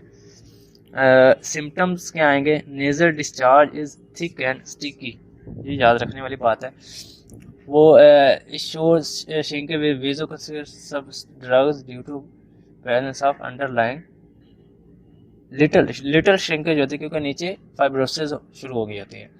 मैक्सिमम चेंजेस इंफीरियर टर्बिनेट पे होते हैं, और इंफीरियर टर्बिनेट स्वोलन होता है या इंटीरियर लोअर इंफीरियर एंड पे या पोस्टीरियर पे, या वो सारा ही इंफीरियर टर्बिनेट स्वेल कर जाता है, हाइपरट्रॉफी जाती है। इसको कहते हैं मलबरी अपीयरेंस, ये याद रखिए कि मलबरी अपीयरेंस एमसीक्यू या किसी में आ सकता है मलबरी अपीयरेंस। ट्रीटमेंट इसका क्या है कि नेजल ऑब्स्ट्रक्शन हो गई होती है इसमें, तो उसको हम किस तरह करते हैं कि reduction in size of turbinate पे होता है मोस्टली, तो टर्बिनेट को हम रिड्यूस कर देते हैं। उसके कितने तरीके हैं, एक तो लीनियर कॉटराइजेशन कर देते हैं, सब म्यूकोजल डायाथर्मी कर देते हैं, क्रायो सर्जरी ऑफ टर्बिनेट्स, ये कोल्ड टेम्परेचर में होता है, पार्शियल और टोटल टर्बिनेक्टमी, पूरे को या आधे को निकाल देते हैं टर्बिन, और जो सब mucosal resection of turbinate bone को हम कुछ निकाल देते हैं, और लेज़र। ये 6 हैं जो उसके ट्रीटमेंट होते हैं। ये हमारे पास हाइपरट्रॉफिक राइनाइटिस हो गया। एक हमारे पास कंपनसेटरी राइनाइटिस होता है हाइपरट्रॉफिक, जो हमारे पास अगर डेविएटेड नेजल अपने एक साइड पे हो तो दूसरी साइड पे उसको रूम मिल जाता है, तो उस उधर हाइपरट्रॉफी होना शुरू। और ये अगर सेप्टल सर्जरी कर भी दें नेजल सेप्टम में तो ये नहीं ठीक होता, ये नॉन रिवर्सिबल है, इसके लिए हम फिर दोबारा रिडक्शन थेरापी करनी पड़ती है। आगे हमारे पास एट्रोफिक राइनाइटिस, जिसको उजाइना भी कहते हैं, ये भी क्वेश्चन आया हुआ है। एट्रोफिक राइनाइटिस ये क्या होता है, ये nasal cavities are roomy and full of foul smelling crust, ये याद रखिए। एक तो क्योंकि एट्रोफी हो जाती है, ज़्यादा रूम बन जाता है अंदर, तो और फाउल स्मेलिंग क्रस्ट बन जाते हैं। प्राइमरी एट्रोफिक राइनाइटिस होता है, सेकेंडरी एट्रोफिक राइनाइटिस। प्राइमरी में कॉजेज क्या है, हर्निया से याद रखें, HERNIA, hernia, H for hereditary, E for endocrinal disturbance, R for racial factors, N for nutrition deficiency, I से इन्फेक्टिव और A से ऑटोइम्यून प्रोसेसेस। तो हर्निया निमोनिक से याद रखें इसके कॉजेज। आगे पैथोलॉजी क्या है, स्ट्रेटिफाइड स्कीमस मेटाप्लेजिया हो जाता है इसमें। क्लिनिकल फीचर्स, ये क्वेश्चन आया हो कि इसको डायग्नोसिस में क्या होता है, कैसे करते हैं। तो ये फीमेल्स में मोस्टली होती है, प्यूबर्टी से स्टार्ट होती है। Foul smelling from the nose making the patient a social outcast through patient himself is though patient himself is unaware of smell due to marked anosmia, क्योंकि पेशेंट को खुद उसकी स्मेल लॉस ही होती है तो उसको खुद नहीं पता, लेकिन वो जो उसका जो स्क्रीशंस होती हैं वो इतनी फाउल स्मेलिंग होती हैं कि वो मतलब उसको कहते हैं मर्सीफुल एनोस्मिया। तो ये याद रखें, मर्सीफुल एनोस्मिया। उसके आगे जो मेन है, nasal cavity full of greenish और ग्रेश ब्लैक ड्राई क्रस्ट, ये क्रस्ट इसमें बनती है ग्रीनिश कलर की या ग्रे कलर की। तो ये डायग्नोसिस में पूछता है, ग्रीनिश या ग्रे ब्लैक ड्राई क्रस्ट बनती हैं। मर्सीफुल एनोस्मिया भी पूछ सकता है। Posterior wall of nasopharynx can be easily seen, ये जा सकती है क्योंकि एट्रोफिक है तो पोस्टीरियर वाला में नजर आती है। सेप्टल परफोरेशन हो सकती है। Saddle nose deformity, dermatitis of nasal vestibule, atrophic pharyngitis, atrophic laryngitis, hearing problem और paranasal sinuses का प्रॉब्लम हो सकता है। ये इसके क्लिनिकल फीचर्स हैं। इसका ट्रीटमेंट जो है, इसका जो प्रोग्नोसिस है वो अच्छा है। ट्रीटमेंट में मेडिकल और सर्जिकल ट्रीटमेंट भी इसका आया हुआ है। मेडिकल में हम क्योंकि क्रस्ट बने हो तो नेजल इरिगेशन करते हैं सबसे पहले बाई सोडा बाइकार्बोनेट। आगे 25% ग्लूकोज इन ग्लिसरीन यूज़ करते हैं। लोकल एंटीबायोटिक्स कैमेसिटीन वगैरह, estradiol spray, placental extract, systemic use of streptomycin और पोटाशियम आयोडाइड, ये इसकी मेडिकल थेरेपी है। सर्जिकल में अलग से क्वेश्चन आता है, सर्जिकल क्या क्या प्रोसीजर होते हैं। यंग्स ऑपरेशन और narrowing of the nasal cavity. Young operation में क्या होता है कि दोनों नॉस्ट्रल को क्लोज कर दिया जाता है और 6 माह बाद उनको ओपन किया जाता है। तो उसके बाद जो होता है वो म्यूकोसा रिवर्ट हो जाता है नॉर्मल और क्रस्टिंग रिड्यूस हो जाती है। मॉडिफाइड में क्या होता है कि पार्शली क्लोज किया जाता है नॉस्ट्रल को। और दूसरा हमारे पास था narrowing of the nasal cavity, nasal cavity को नैरो कर दीजिए। सब म्यूकोसा इंजेक्शन लगा दिया टेफ्लॉन पेस्ट का, insertion of fat cartilage bone या टेफ्लॉन स्ट्रिप्स, और section and medial displacement of lateral wall, ये इसके सर्जिकल ट्रीटमेंट है। सेकेंडरी एट्रोफिक राइनाइटिस इंपॉर्टेंट नहीं है। राइनाइटिस सिक्का से याद रखें, जैसे कॉइन होता है। तो it is a crust forming disease seen in patients who work in hot dry and dusty surroundings. Hot से याद रखने क्योंकि जो मेटल है वो हमेशा हॉट टेम्परेचर में उसको प्रिपेयर किया जाता है, कॉइन्स जिस तरह। तो उससे एक याद रखने के लिए अच्छा है। तो एमसीक्यू आ सकता है इसमें, हॉट ड्राई और डस्टी सराउंडिंग में काम करता है तो उसको क्या आ सकता है, या क्रस्ट फॉर्मिंग डिजीज है तो राइनाइटिस सिक्का। स्क्वेमस मेटाप्लेजिया हो जाता है विद एट्रोफी ऑफ सीरोमिसिनस ग्लैंड्स। और इसका एक आया था कि इसको डायग्नोस कैसे करते हैं, इसको डायग्नोस क्लिनिकली करते हैं, इसके को टेस्ट वोस्ट नहीं परेशान हो। सराउंडिंग आगे इसके treatment antibiotic, steroid, nasal douches. Rhinitis caseosa, जैसे केजिस नेक्रोसिस होती है तो केजिस से चीजी मटेरियल इसमें होगा। Nose is filled with offensive purulent discharge and cheesy material. तो ये याद रखिएगा। ये हमारा चैप्टर खत्म होता है। आगे हमारे पास है next chapter granulomatous disease of nose. Granuloma क्या होता है कि कोई भी क्रोनिक इन्फेक्शन हमारे पास हो जाए जिसको रिमूव करना इम्पॉसिबल हो, तो जो हमारे पास इन्फ्लेमेटरी सेल्स बॉडी करते हैं वो उसके दरमियान एक ना ग्रैनुलोमा बना देते हैं, उसके दरमियान घेरा कर देते हैं और दरमियान में नेक्रोसिस होती है और साइड में इन्फ्लेमेटरी सेल्स होते हैं। तो बैक्टीरियल इन्फेक्शंस काज कर सकते हैं, आगे फंगल कर सकते हैं और बाकी जो अनआइडेंटिफाइड ऑर्गेनिजम्स हैं। बैक्टीरियल में सबसे पहले राइनोस्क्लेरोमा है। राइनोस्क्लेरोमा क्या है कि क्लिप्शियला राइनोस्क्लेरोमेटिस या फ्रिच बैसिलस उसकी वजह से होता है। पैथोलॉजी स्टार्ट इन नोज, बाद नेसोफेरिंक्स, ओरोफेरिंक्स, लेरिंक्स, ट्रेकिया और ब्रोंकाई तक जाता है। इसमें क्लिनिकल फीचर्स में एट्रोफिक स्टेज होती है, ग्रेनुलोमेटस स्टेज होती है और सिकाट्रिशियल स्टेज होती है। एट्रोफिक वो एट्रोफी होती है, फॉल्स में नेजल डिस्चार्ज। ग्रेनुलोमेटस में अपर लिप और जो नोज का जो लोअर एक्सटर्नल नोज है ना, जो लोअर पार्ट है वो वुडी फील देता है। ये ज़्यादा एमसीक्यू आ सकता है, वुडी फील देता है राइनोस्क्लेरोमा में। आगे तीसरी सिकाट्रिशियल स्टेज थी, इसमें स्टेनोसिस ऑफ नेरिस हो जाती है। डायग्नोसिस इसका ये एमसीक्यू आ जाता होता है और क्वेश्चन भी आ सकता है बाज़ औक़ात कि बायोप्सी से करते हैं मोस्टली, और बायोप्सी में हमें दो चीज़ें मिलती हैं, मिकुलिक सेल्स और रसल बॉडीज़। मिकुलिक सेल और रसल बॉडीज़, ये हमें दो चीज़ें मिलती हैं। मिकुलिक सेल लार्ज फॉर्म सेल होते हैं, और जो रसल बॉडीज़ हैं वो ईओसिनोफिल इंक्लूजन बॉडीज़ होती हैं जो प्लाज्मा सेल में प्रेजेंट होती हैं। ट्रीटमेंट इसका स्ट्रेप्टोमाइसिन और टेट्रासाइक्लिन दोनों इकट्ठे देते हैं हम, और जब तक दो कल्चर इकट्ठे नेगेटिव ना आ जाए तब तक हम जारी रखते हैं ट्रीटमेंट। सिफिलिस क्या है, दूसरी बैक्टीरियल इन्फेक्शन जो ग्रैनुलोमा कॉज करते हैं। नेजल सिफिलिस दो तरह के होते हैं, एक्वायर्ड और कंजेनिटल। एक्वायर्ड में प्राइमरी, सेकेंडरी और टर्शरी स्टेजेस हैं इसकी। प्राइमरी में हमारे पास प्राइमरी चैंकर बनता है जिसको रैश कहते हैं, वेस्टिब्यूल। सेकेंडरी में क्या होता है, क्रस्टिंग एंड फिशरिंग हो जाती है नेजल वेस्टिब्यूल की।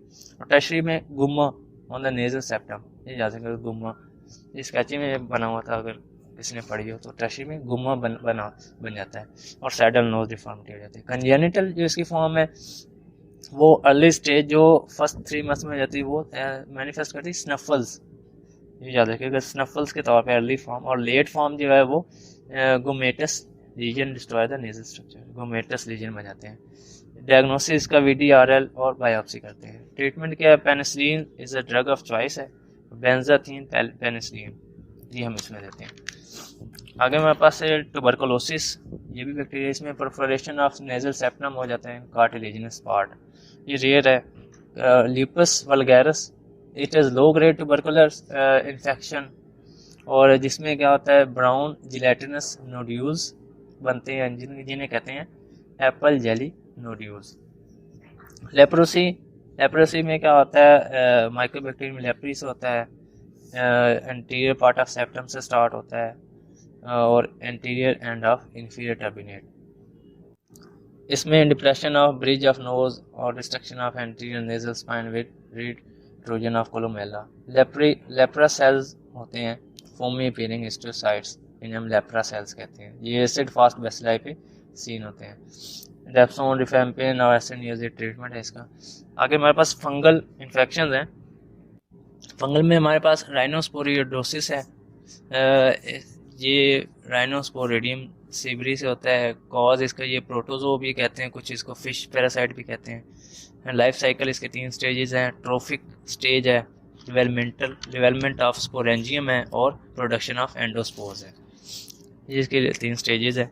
और कैसे प्रेजेंट करता है, leafy polypoidal mass, pink to purple in colour and attach to nasal septum और लेटर वॉल। जिसका पोलिप लाइक होता है ये वैसे ही होता है, hanging behind the soft palate. Antrochoanal polyp होते हैं ना, उसी तरह का मिलता जुलता होता है, और ब्लीड इजीली ऑन टच, ये इसका डिफरेंशिएटिंग पॉइंट है पॉलिप से, ये ब्लीड कर जाता है।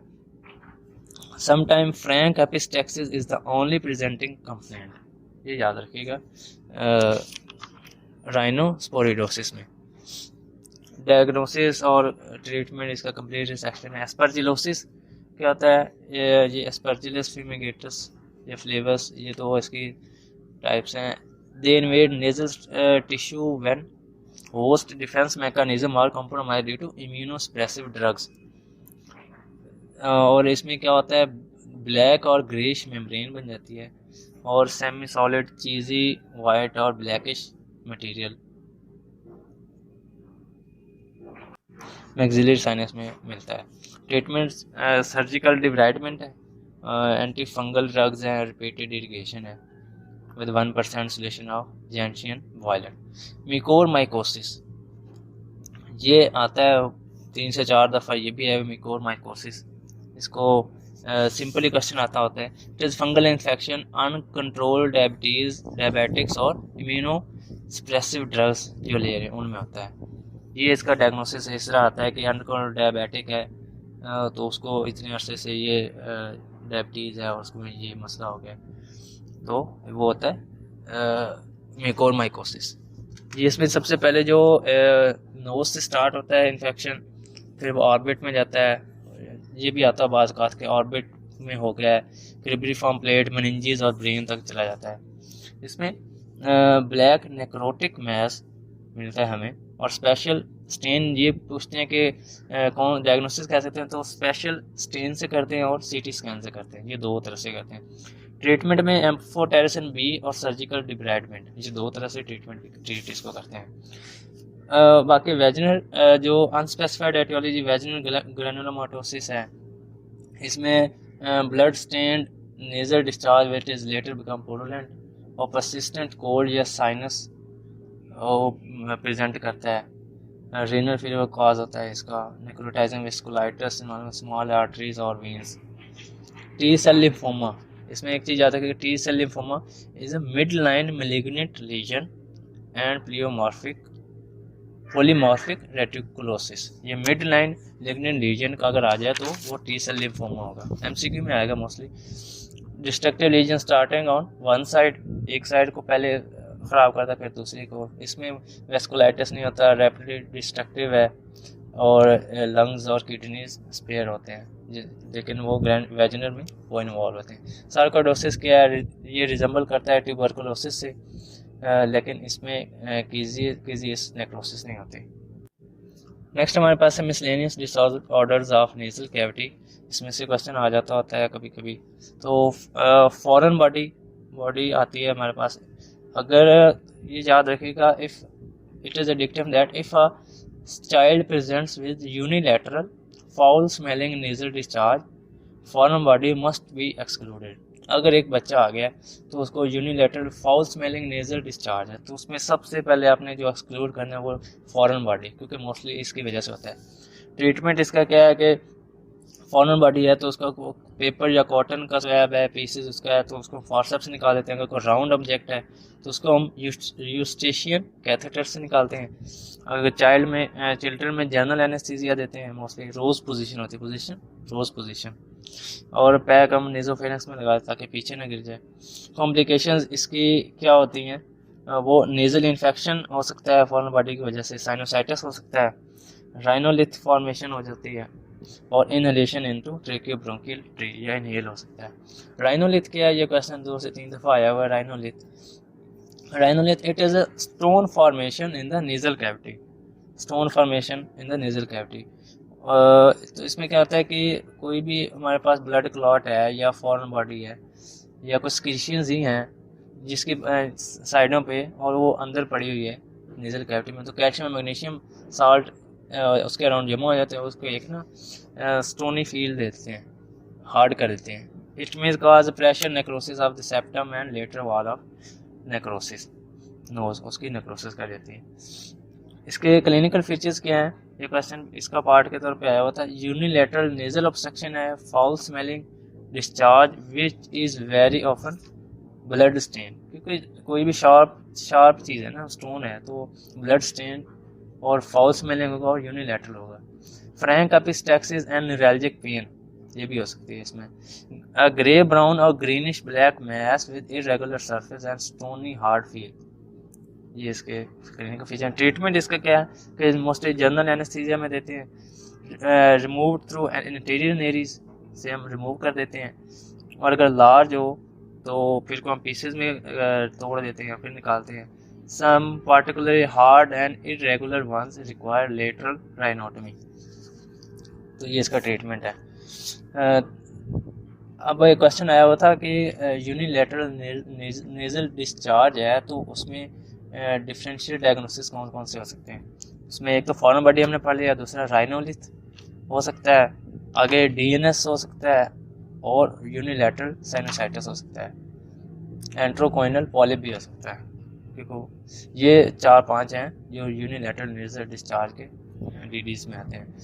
आगे नेजल माइसिस है, maggots in the nose, maggots के लार्वल फॉर्म ऑफ फ्लाइज है, और इसको हम अगर अनहाइजीन कंडीशन हो तो हमारे पास जो फ्लाइज हैं वो एग्स दे देती हैं नेजल कैविटी में, जिसकी वजह से ये मैगट्स बन जाते हैं। तो इसमें डायग्नोसिस कैसे करते हैं, हिस्ट्री लेते हैं, नोज एग्जामिनेशन, एक्सरे और सीटी स्कैन, ये हम करवा लेते हैं। तो इसका आगे जो clinical feature, thin blood stain discharge oozes from the nostril, death हो सकती है मेनिंजाइटिस की वजह से। ट्रीटमेंट इसका क्या है, picked up with forceps, forceps से हम कुछ जो नज़र आता है वो निकाल लेते हैं, बाकी जो रह जाते हैं फिर हम उसमें क्लोरोफॉर्म, वाटर और ऑयल डाल देते हैं नेज़ल कैविटी, जिसकी वजह से वो किल हो जाते हैं, और फिर हम नेज़ल डूशेस या वार्म सलाइन देते हैं, जिसकी वजह से जो डेड होते हैं वो हमारे पास निकल आते हैं। और इसमें क्या होता है, मॉस्किटो नेट उसको दिया जाता है, उसको ये गाइड किया जाता है कि आपने बचना है और नेज़ल हाइजीन आपने सही रखनी है। नेज़ल स्निकिया क्या होता है, स्निकिया एडहीजन कहते हैं, adhesion formation between the nasal septum and turbinate by scar tissue, ये होता है। रिमूवल ऑफ, इसमें ट्रीटमेंट क्या होता है, उसको रिमूव करना होता है जो भी अटैचमेंट है, और प्लेसिंग अ थिन इलास्टिक या सिलोफिन शीट उसके जो सेप्टम और लेटर वॉल के दरमियान रख देते हैं। कोइनल एट्रीजिया, कोइना कहते हैं पुष्टि, अगर आगे नोज़ की जो ओपनिंग है वो नॉस्ट्रिल्स होती है एक्सटर्नल, और इंटरनल होती है जिससे नेज़ल जो नेज़ोफेरिंक्स तक कंटेक्ट होता है उसे कहते हैं कोइना। जो कोइना वो बर्थ के टाइम पे वो मेम्ब्रेन बनी होती है, सेपरेट होता है, लेकिन बाद में उसने ख़त्म होने लगी, लेकिन वो ख़त्म नहीं होता, जिसकी वजह से atresia. It is due to persistent of bucconasal membrane. तो क्या होता है, ये किस वजह से हो सकती है, कैसे हम डायग्नोस करते हैं, अगर म्यूकस डिस्चार्ज नोज़ में है या एब्सेंस ऑफ एयर बबल्स हैं नेज़ल डिस्चार्ज में, कैथेटर पास करके, डाई पास करके चेक कर सकते हैं, सीटी स्कैन कर सकते हैं। ये क्योंकि बच्चों में जो बच्चे इन्फेंट होते हैं वो नोज ब्रीदर्स होते हैं, तो उनमें क्या करते हैं, feeding nipple with large whole with provides a good और ओरल एयरवे, मैकगोवन टेक्निक्स, इसको मैकगोवन टेक्निक कहते हैं, दैट ऑब्विएट्स द नीड फॉर ट्रिकियोस्टमी, और ताकि ट्रिकियोस्टमी तक ना फ़ौरन तो नहीं कर सकते, कुछ टाइम लगता है, तो तब तक वो मैकगोवन टेक्निक के थ्रू हम टाइम ले लेते हैं। CSF राइनोरिया, इसका क्वेश्चन आया हुआ है, ये इंपॉर्टेंट भी है कि CSF राइनोरिया क्या है। Leakage of CSF cerebrospinal fluid into the nose is called CSF rhinorrhea. ये it is a clear fluid or mixed with blood due to acute head injury. तो इसका डायग्नोसिस आया हुआ था कि क्लियर फ्लूइड है और उसके साथ उसको हेडेक है, नेजल ऑब्स्ट्रक्शन है। तो क्लियर फ्लूइड जब भी आता है तब CSF राइनोरिया ही होता है। ये क्या होता है, मोस्टली जो हमारे पास जो CSF प्रेशर होता है वो 50 to 150 मिलीमीटर वाटर होता है, ये याद रखिएगा, एमसीक्यू आ सकता है। एटियोलॉजी इसके क्या है, ट्रॉमा हो सकता है, मोस्ट कॉमन कॉज है CSF rhinorrhoea, inflammation, infection, congenital lesions, neoplasm और इडियोपैथी, मतलब जो जनरल कॉजेज हैं। साइट्स ऑफ लीकेज क्या है, एंटीरियर क्रेनियल फोसा में हमारे पास 2 साइनस ओपन होते हैं, एक तो फ्रंटल साइनस और एथमोइड साइनस। तो उसमें अगर कोई वहाँ पे मसला है, अगर मिडल क्रेनियल फोसा में अगर स्फीनॉइड साइनस में इंजरी की वजह से हुआ है, और अगर कोई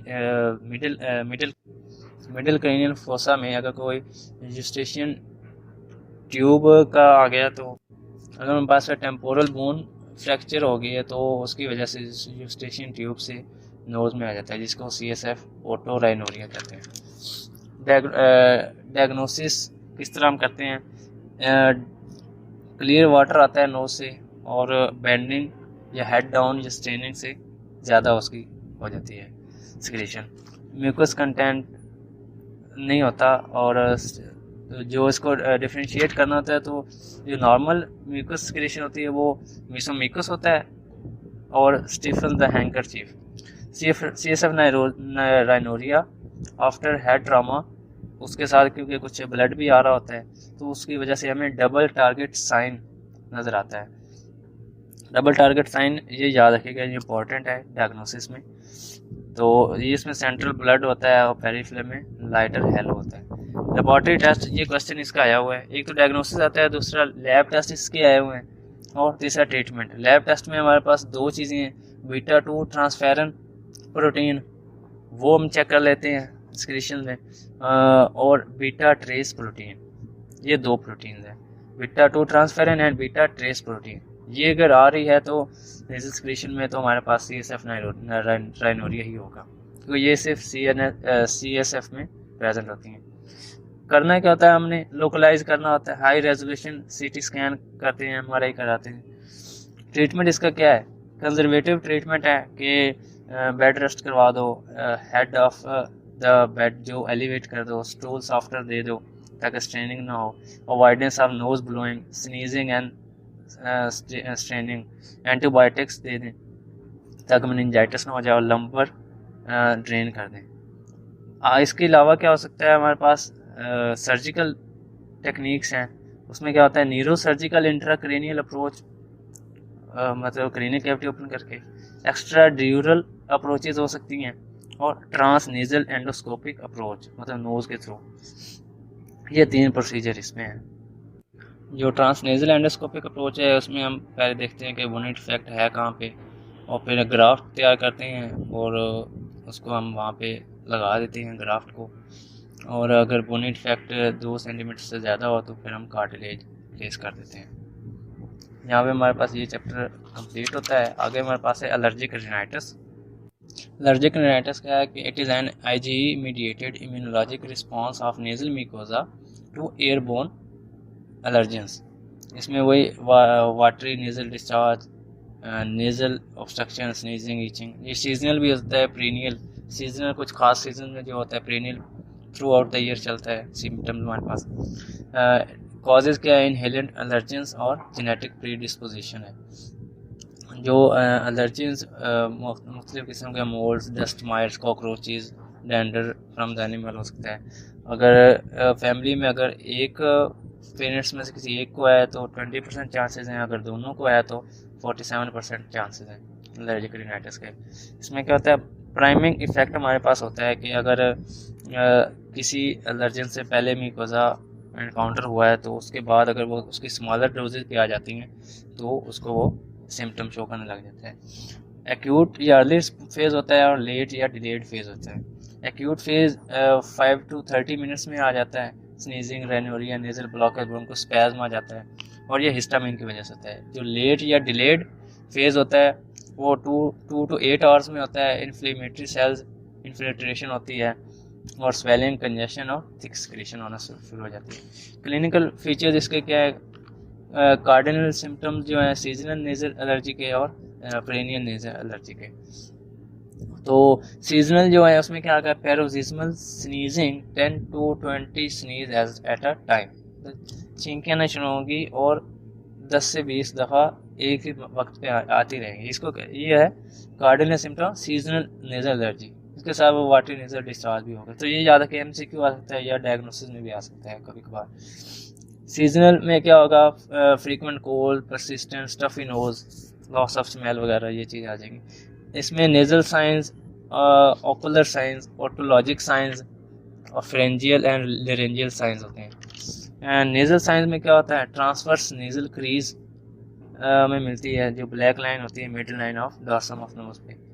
इसको एलर्जिक सैल्यूट भी कहते हैं, SALUT।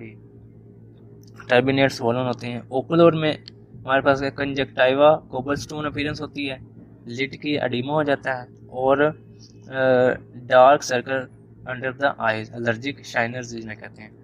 ओटोलॉजिक में क्या होता है, सीरियस ओटाइटिस मीडिया हो जाता है हमारे पास। और फ्रेंजियल साइन में क्या होता है, फ्रेंजियल में पेरिनियल एलर्जिक रिनाइटिस में cause show all the feature of prolonged mouth breathers या एडिनोइड हाइपरट्रॉफी वाले, हाइपरप्लेजिया वाले। लेरेंजियल साइन में हॉर्सनेस आ जाती है। डायग्नोसिस हम किस तरह करते हैं, वो उसको हम new allergic rhinitis and its effect on asthma, जिसको ARI एरिया क्लासिफिकेशन कहते हैं। तो इसका सीक्वेंस क्या होता है कि हमारे पास सबसे पहले एंटीजन आता है, एक एंटीजन 2 एंटीबॉडीज़ के साथ बाइंड करता है, फिर वो मास्ट सेल पे लगते हैं, फिर वो कुछ pre form mediator like histamine, heparin वगैरह, कुछ न्यूली सिंथेसाइज होते हैं जिसमें प्रोस्टाग्लैंडिन, ल्यूकोट्राइन, थ्रोम्बोजैन होते हैं। तो ये फिर आगे नेजल ब्लॉकेज कर देते हैं, ब्रोंकोस्पैज्म और राइनोरिया करते हैं।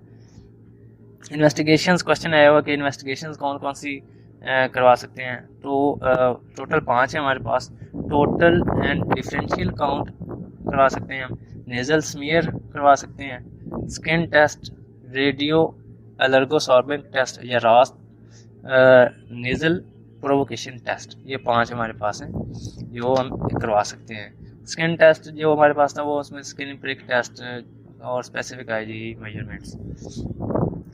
क्लासिफिकेशन ऑफ एलर्जिक रेनाइटिस क्या, ड्यूरेशन ऑफ डिजीज़ और सिवियरिटी ऑफ डिजीज़ इस पर डिपेंड करता है। ड्यूरेशन अगर इंटरमिटेंट और परसिस्टेंट होता है और सिवियरिटी में माइल्ड, मॉडरेट और सीवियर होता है। कॉम्प्लिकेशन क्या सकती हैं, recurrent sinusitis, nasal polyp, otitis media और ब्रोंकियल एस्थमा हो सकता है। ट्रीटमेंट इसका क्या है, ये क्वेश्चन आया हुआ है, ट्रीटमेंट इसका क्या है। तो 3 तरह से कर सकते हैं, एक तो avoidance of allergen, treatment with drugs और इम्यूनोथेरापी। तो सबसे जो मेन है, अगर एक एंटीजन है, सिंगल एंटीजन, तो उसमें avoidance of allergen most successful रहता है। तो इसमें क्या क्वेश्चन एक आया था कि अगर डस्ट माइट है, हाउस डस्ट माइट है, उससे अवॉइड कैसे करना है। तो उसमें यही प्रोसीजर होगा कि एक तो use of allergy proof cover हम यूज़ करें, washing beds regularly, remove all carpets, vacuum of high filtration use करें, ह्यूमिडिटी डिक्रीज करें या डीह्यूमिडिफायर इस्तेमाल करें। तो ये डस्ट माइट्स से इस तरह अवॉइड कर सकते हैं। दूसरा ट्रीटमेंट था हमारे पास ट्रीटमेंट विद ड्रग्स। ड्रग्स कौन सी, एंटीहिस्टामिन, सिम्पैथोमाइमेटिक, कॉर्टिकोस्टेरॉइड, सोडियम क्रोमोग्लिकेट और एंटी कोलिनर्जिक्स, लिकोट्राइन रिसेप्टर एंटागोनिस्ट और एंटी आईजी यूज़ करते हैं। तीसरा हमारे पास स्टेप था इम्यूनोथेरेपी। इम्यूनोथेरेपी हम करते हैं क्या, उसको हाइपोसेंसिटाइजेशन कर देते हैं। एक तरह से इम्यूनोथेरेपी हम डिसेंसिटाइज कर देते हैं कि आहिस्ता आहिस्ता उसकी क्वांटिटी इंक्रीज करते हैं और आहिस्ता आहिस्ता आईजी बनना रुक जाती है। बाकी इसमें क्या, step care approach recommended by allergic rhinitis and its impact on asthma. उसमें क्या होता है कि ओरल हिस्टामिन और इंट्रानेजल क्रोमोग्लिन माइल्ड में देते हैं, मॉडरेट में इंट्रानेजल कॉर्टिकोस्टेरॉइड देते हैं, सीवियर में कॉम्बिनेशन देते हैं पहले दोनों का, और सीवियर और परसिस्टेंट में हम देते हैं short course of oral steroid and immunotherapy. आगे हमारे पास है next chapter vasomotor and allergic other forms of non allergic rhinitis. Vasomotor rhinitis क्या, it is non allergic rhinitis but clinically stimulating nasal allergy with symptoms.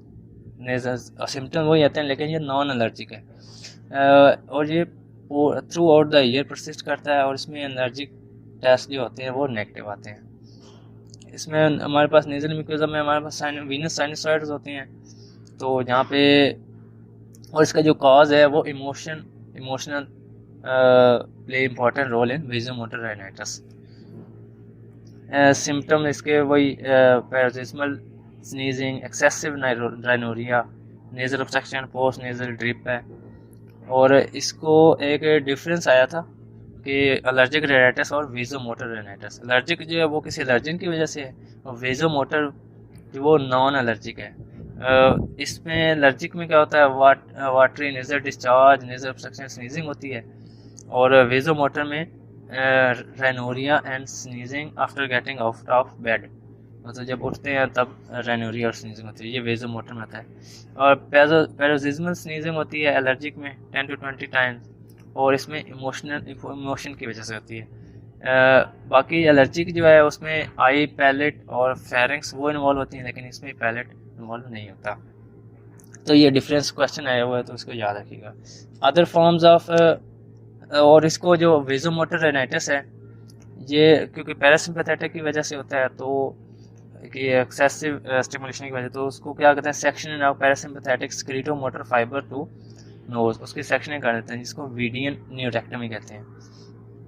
बाकी किस किस वजह से नॉन एलर्जिक, ड्रग इंड्यूस्ड हो सकता है जिसमें सिम्पैथेटिक ब्लॉकिंग एजेंट या कोलिनोमाइमेटिक हो जाएं या कॉन्ट्रासेप्टिव पिल्स, तो इसकी वजह से होता है। राइनाइटिस मेडिकामेंटोसा, ये क्वेश्चन आया हुआ है, राइनाइटिस मेडिकामेंटोसा क्योंकि मेडिकल रिलेटेड, तो इसमें क्या होता है, टॉपिकल डीकंजेशन नेजल ड्रॉप्स जब यूज़ करते हैं तो उसकी वजह से रीबाउंड फिनोमेना हो जाता है। रीबाउंड फिनोमेना, तो उसके लिए हम क्या देते हैं, short course of systemic steroid, और अगर कुछ केसेस हमें सर्जिकल रिडक्शन ऑफ टर्बिनेट अगर वो हाइपरट्रॉफी हो जाए, तो रेनाइटस मेडिकामेंटोसा ये टॉपिकल डीकंजेशन ड्रॉप्स की वजह से होता है।